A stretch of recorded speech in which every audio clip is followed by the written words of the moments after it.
Welcome back mga kababayan sa Tagalog Crime Stories kung saan ibinabahagi ko ang aking obsession sa true crimes at isinasalaysay ko ito sa Tagalog. Kung gusto mo ang mga ganitong contents, make sure to subscribe at turn on all the notifications para lagi kang updated sa mga bago kong videos. Kung gusto mo naman na suportahan ang aking channel sa ibang paraan, you may do so by checking these options.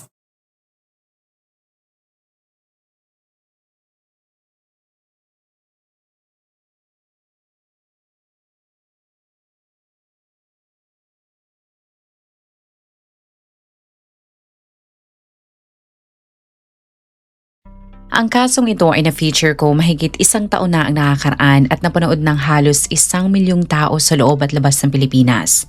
Dahil sa hindi klaro at umuusad pa ang investigasyon ng ginawa ko ang video, maraming mga tao ang nagtanong kung ano ba talaga ang nangyari. At nitong buwan lamang, ang mga tanong na yan ay nasagot. Para sa mga taong hindi pamilyar, ang main character ay ang Pinay na si Ira Marcelo na born and raised sa Pilipinas. Pero ang kanyang mga magulang ay nagawa siyang madala sa Amerika. Sa state na ng Washington ito nakapagtapos ng high school. Ang hindi pagkakaroon ng magandang buhay ang rason kung bakit naging madiskarte at matalino si Ira sa pagpili ng kurso niyang kukunin. Nang makagraduate, ito ay naging interior assembly mechanic sa kumpanyang Boeing, kung saan ay nakilala nito si Makara Sok na tulad niya ay anak rin ng immigrant mula naman sa Cambodia. Ang dalawa ay kinasal at ang mga ito ay nilarawan na mayroong strong work ethics at gagawin ang lahat upang magkaroon ng magandang buhay. Sa ganda ng kanilang performance, si Makara ay kalaunang na-promote bilang team leader. Kasunod niyan ay naging doble ang kanilang selebrasyon sapagkat ang mag-asawa ay lumipat sa lugar na ito na inilarawan na perpekto para sa mga taong bumubuo ng pamilya. Pero sila ay hindi agad nag-anak, sa halip ay in-enjoy nila mag-asawa ang buhay na walang anak. At pagkalipas ng 5 taon ay doon na sila nagdesisyon na magbuntis. Pero kung akala mo ay maglelelo na si Ira sa kanyang trabaho para maging full-time mom, ay tila kabaligtaran ang nangyari. Sa kadahilanan na ayaw nitong maranasan ng bata ang naranasan niya dati, si Ira ay lalong nagpursige sa buhay. Ito ay nagtayo ng negosyo kung saan ay nagbenta siya ng cupcakes. Nang hindi ito nagtagumpay ay naisip ni Ira na maging isang photographer. Kahit hindi ito formal na nag-aral ng photography ay nakitaan ito ng potensyal, kaya ang kanyang mister ay sinuportahan ang kanyang mga pangarap. Kung gusto mong malaman ang bawat detalye ng buong buhay ni Ira, nasa description ng video ang link sa part 1. Nang meron na siyang konsepto na gusto niyang mag-focus sa maternity photoshoot, ginamit ni Ira ang social media para i-promote ang kanyang negosyo. Noong una ay mga kaibigan at kapamilya lamang niya ang kanyang mga customers. Pero nang kumalat kung gaano kaganda ang kanyang trabaho, ay sunod-sunod na ang naging bookings niya. At pagkalipas lamang ng 4 na taon noong 2021, mula sa maliit niyang garahe, si Ira ay proud na binuksan ang kanyang studio. Kasunod niyan ay halos pataas na ng pataas ang trajectory ng buhay ni Ira. Sa social media ay makikita na nabibili nito kahit anong bagay na gusto niya at higit sa lahat. Para kay Ira ay nasa estado na siya ng kanyang buhay kung saan ay kayang-kaya na niyang mabili ang mga pangangailangan ni Grayson. Kahit sikat na ang kanyang negosyo at kahit anong busy niya sa trabaho, ay sinisigurado nito na meron pa rin siyang oras sa kanyang mag-ama. Sa panlabas ay masasabi mo talagang ang mag-asawa na parehong anak ng mga immigrants ay mas maganda pa ang buhay kesa sa ibang mga Amerikano at walang duda na nakamit na nila ang American Dream. Ngunit para kay Ira, ang pagkakaroon ng sariling bahay at matagumpay na negosyo ay simula pa lamang ng matayog niyang mithiin na magtagumpay. Pero ang mga pangarap ng 36 na taong gulang na Pinay ay magtatapos noong madaling araw noong August 2022, 7 buwan pagkatapos niyang mabuksan ang kanyang studio. Ayon sa medical examiner nang masuri niya ang bangkay, ito ay walang pasa o mga galos. Si Ira ay nagtamo ng 2 tama ng bala ng baril. Pero isa sa mga ito ay tumama sa ulo na tumapos sa buhay ng biktima. Sa mga reports ay nakumpirma naman na ang asawa at anak nito ay ligtas. Kasabay ng pagsikat ng araw noong August 19 ay ang pagkalat din sa nangyari. Marami ang nakiramay at nanawagan ng hustisya pero kasabay niyan ay ang napakaraming mga katanungan at pagdududa lalo na noong magpa-interview ang asawa nito. Si Makara ay emosyonal na ibinahagi na sila ay tinarget at nalooban ng mga masasamang tao. I lost my wife, the love of my life, my best friend, my everything, my son. Don't have a mom anymore. Pero ang ilan ay nagduda sa mga sinabi nito. Ang Reddit user na ito na nakatira sa parehong lugar kung saan naninirahan ang mga Sok ay ibinahagi na ang ganong krimen ay hindi basta-bastang nangyayari sa lokasyon na yun. Sinabi nito na naniniwala siya na hindi lamang yun simpleng kaso ng panloloob. Sinang-ayunan niya ng isa pang Reddit user. Ayon dito na baka ang nangyari ay isang hit, mistaken identity o baka may taong may galit o sama ng loob na gustong maghiganti. Para sa kanila ay masyadong nakakapagtaka na okay lamang ang asawa at anak nito. Ngunit kahit anong pagtatanong ang gawin nila ay walang ibinahaging impormasyon ng mga kaanak nito kahit ang mga otoridad. Kaya hindi nawala ang duda nila sa mister nito. Ang ilang mga Pinoy nga ay merong teorya din na maaaring ang punot dulo ng krimen ay dahil sa di umanong life insurance. Akala nila na baka ang asawa nitong si Makara ay kumuha ng insurance policy tapos pinapatay nito si Ira upang makamkam ang milyong-milyong payout mula sa insurance company. Pero kahit anong iba tong pagdududa sa mister nito, ang kaanak at mga kapamilya ni Ira ay nanatiling nasa tabi ni Makara para ipakita na kahit wala na si Ira ay sosuportahan nila si Makara na nangangahulugan lamang na 100% silang sigurado na wala itong kinalaman sa nangyaring krimen. Ang mga tao rin ay nakumbinsi na hindi ito kabilang sa person of interest pagkatapos mag-post ng kapatid nito na wala talagang kinalaman si Makara. Ang mga kaanak nito na gumawa ng GoFundMe page ay nakakalap naman na mahigit kumulang na 2 milyong piso na ipinangako nilang gagamitin para sa gastusin at kinabukasan ng nag-iisa nitong anak na si Grayson. Noong September 2022, sa video na ito ay makikita mo na naihatid na sa huling himlayan si Ira. Ngunit ang inaasahan nilang mabilis na pag-usad ng kaso ay hindi nangyari. Pero kahit tila may kabagalan ang nangyayaring investigasyon, hindi naman napigilan ang mga kaanak nito na alalahanin ang mabuti at masayahing si Ira nang ito ay nabubuhay pa at ganoon din ang ginawa nila sa 2nd year death anniversary nito. Sa takot at trauma na baka sila ibalikan ng mga magnanakaw, si Makara ay naiulat na inilipat ang kanyang anak sa ibang bahay. Pagkatapos nila maging trending, ang dating si Makara na lagi makikita sa social media ay naging sobrang strikto at pribado sa kanyang buhay. Sa loob ng 2 taon, ito ay matyagang naghintay sa update at noong 2024, pagkatapos ng isang tawag, si Makara ay bumiyahe patungo sa police station kung saan ay kinuusap siya ng ilang detectives at mga FBI agents. Ibinahagi ng mga ito kay Makara na nadakip na nila ang ilang mga suspect sa nangyari. Ang mga salarin ay kinilalang sina Christopher Johnson at Kevin Thistle. Ang mga salarin ay nakakulong pala dahil sa ibang krimen. Si Johnson ay nakulong dahil sa pananakit ito sa kanyang kinakasama habang si Thistle naman ay nakakulong dahil sa pangmaril. Ang mga otoridad ay piniliwanag kay Makara na kaya pala umabot ng 2 taon bago nila madakip ang mga salarin ay gusto talaga nilang magkaroon ng solid at maraming mga ebidensya para kapag sinampahan nila ng mga kaso mga suspect ay sigurado silang hindi na makakatanggi ang mga ito. Gamit ang mapang ito ay ipapaliwanag ko sa iyo ang naging komplikado, napakahaba at detalyadong investigasyon na isinagawa ng Snohomish County kasama ang FBI.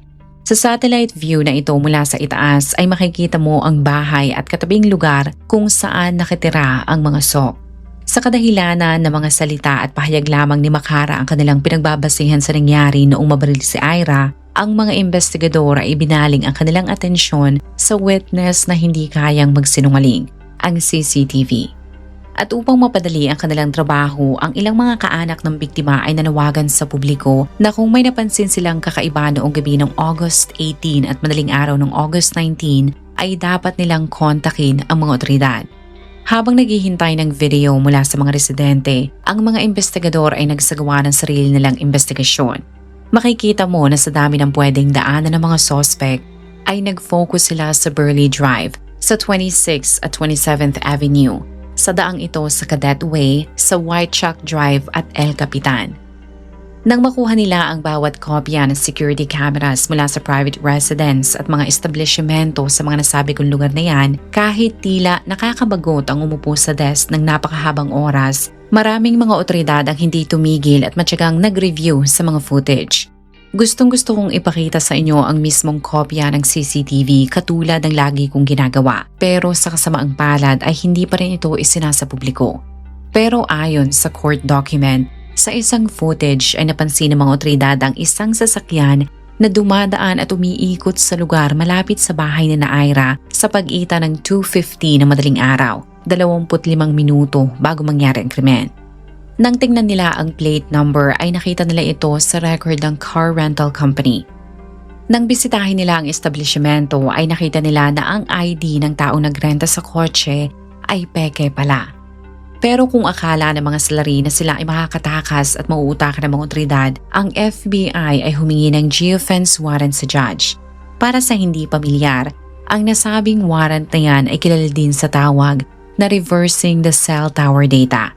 Gamit ang proseso na yan ay mapipilitan ng wireless carriers na magbigay ng impormasyon.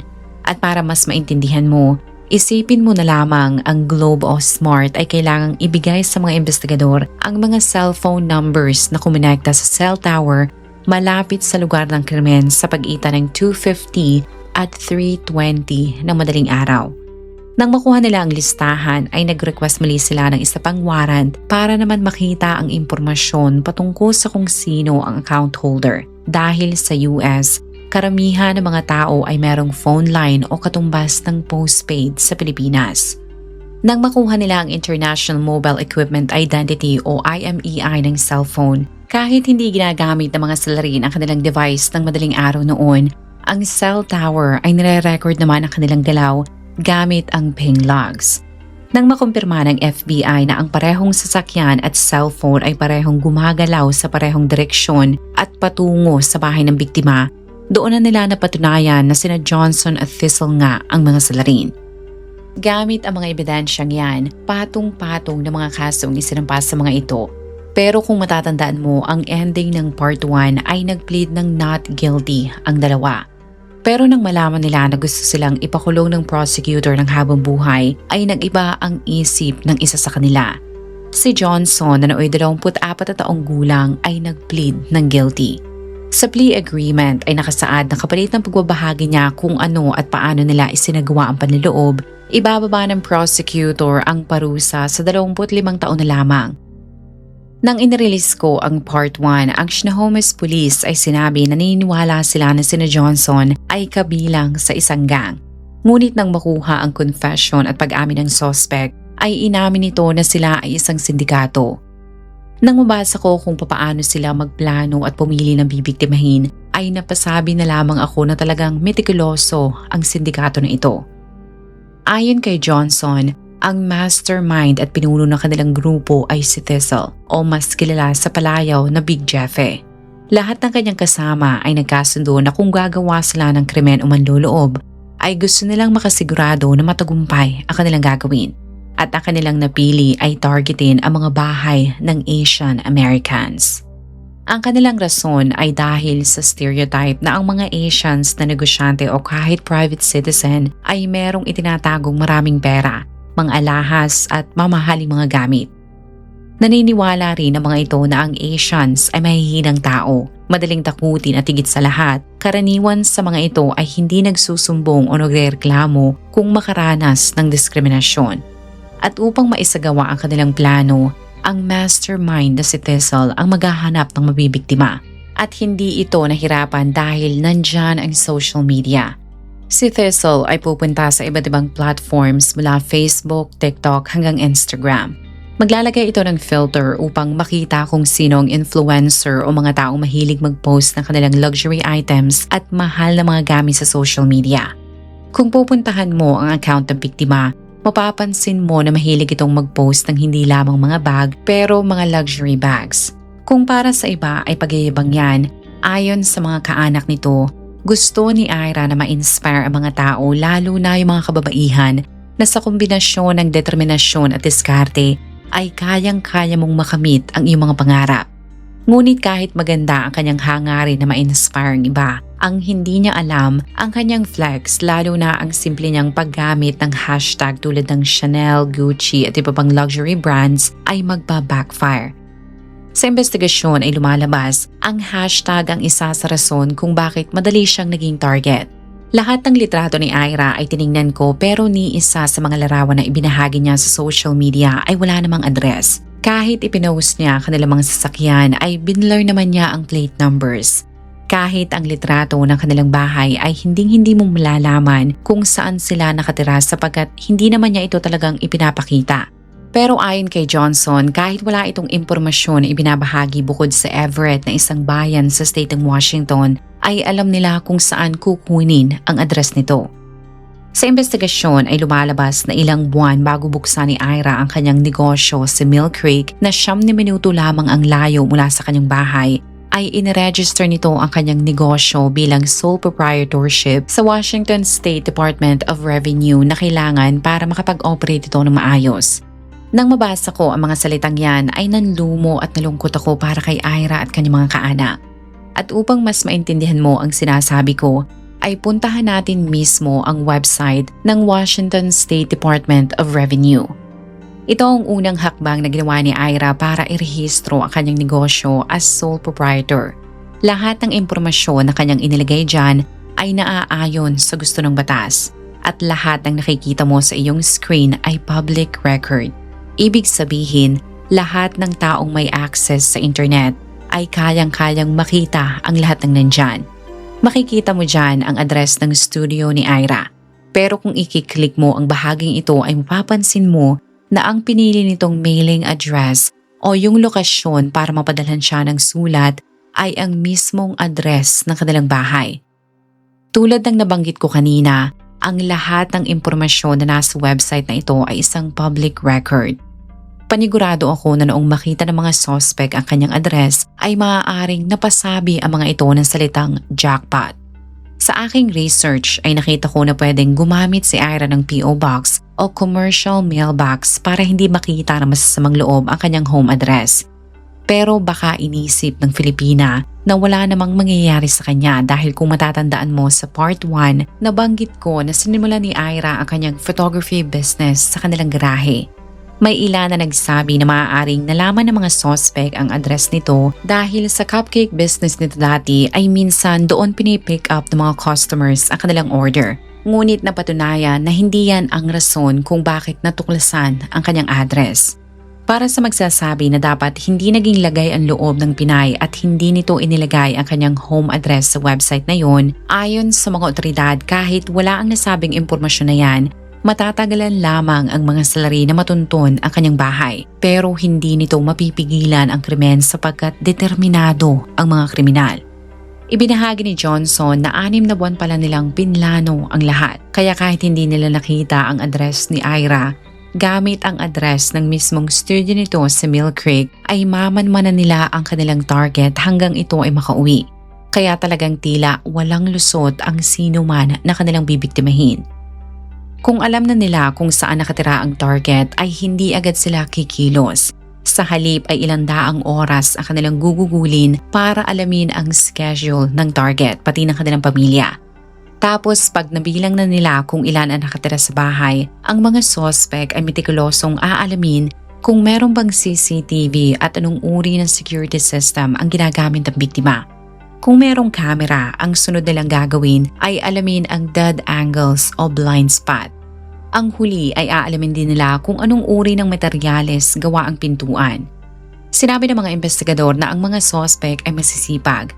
Bukod kay Ira ay may iba pa palang tao ang mga itong tinarget. Noong May 2022, sina Johnson ay nilooban ng isang pamilya sa Mount Vernon. 4 na katao ang tinutukan nila ng baril habang ninanakaw ang lahat ng gamit na maaari nilang nakawin. Noong July 22 naman ay nilooban rin nila ang mag-asawa sa Buryan. Noong parehong buwan ay inulit nila ang panloob sa Kent. Hindi ko alam kung gaano ka-updated ang mag-asawang Sok sa mga nangyayaring krimen sa state ng Washington pero baka hindi nila naisip na mabibiktima sila sapagkat ang kanilang lugar nga ay isa sa pinakaligtas. Sa interview kay Makara ay binahagi nito na meron naman silang security system sa loob ng bahay at pati outdoor security camera sa labas ay meron din. Ngunit hindi niyan napigilan ang krimen.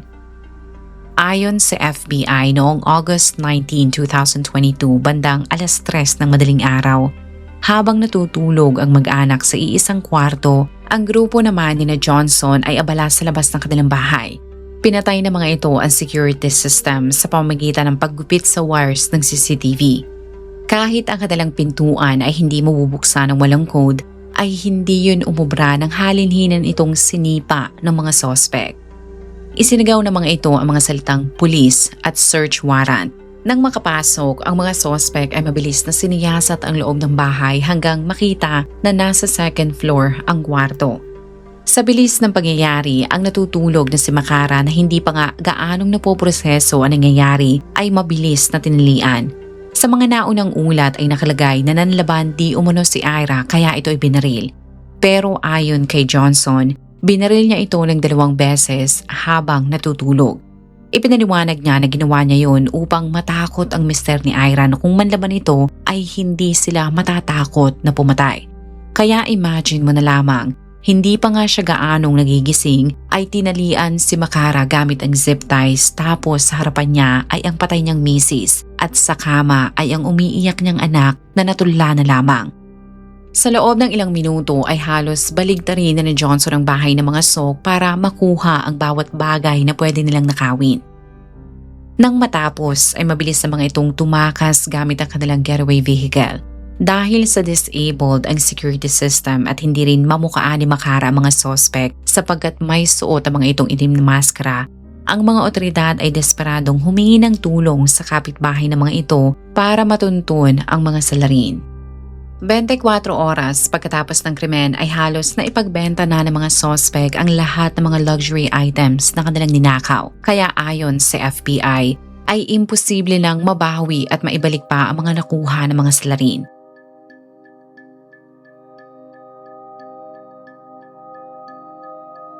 Nitong taon lamang, ang pangatlo at pang-4 na suspect ay naaresto din. Pero katulad ng kanilang boss, ang mga ito ay nag-plead ng not guilty. Lahat sila ay nakakulong sa Snohomish County Jail habang naghihintay ng trial. Ang mga ito ay pinayagang makapagpiyansa pero hindi naman sila makalabas dahil sa laki ng dapat nilang bayaran. Sa 4, si Johnson pa lamang ang napaparusahan na makulong sa loob ng 25 taon. Ang 3 ay naghihintay pa sa kanilang trial pero kung mapatunayang nagkasala ay maaari silang makulong ng habang buhay. Para sa pamilyang Sok, ang mahigit 2 dekadang sintensya kay Johnson ay baliwala kumpara sa permanenteng pagkawala ni Ira sa kanilang buhay. Hindi pa rin maituturing na case closed ang kasong ito dahil wala pang petsa kung kailan ang trial ng 3 natitirang salarin. Sa paniniwala rin na marami pang mga personalidad ang kasabwat ni Johnson na kinabibilangan ng menor de edad, ang FBI ay naniniwala na ang pagkakadakip kina Johnson ay tip of an iceberg pa lamang. At as of this recording, walang nakakaalam kung nasaan si Makara at si Grayson. Kung ikaw ay nakinig hanggang sa dulo ng video na ito, maraming salamat sa panonood sa episode na ito. Please consider leaving a comment or i-like ang video na ito. At kung may kaso ka na gusto mong i-cover ko, please let me know. Magandang araw sa iyo, kabayan.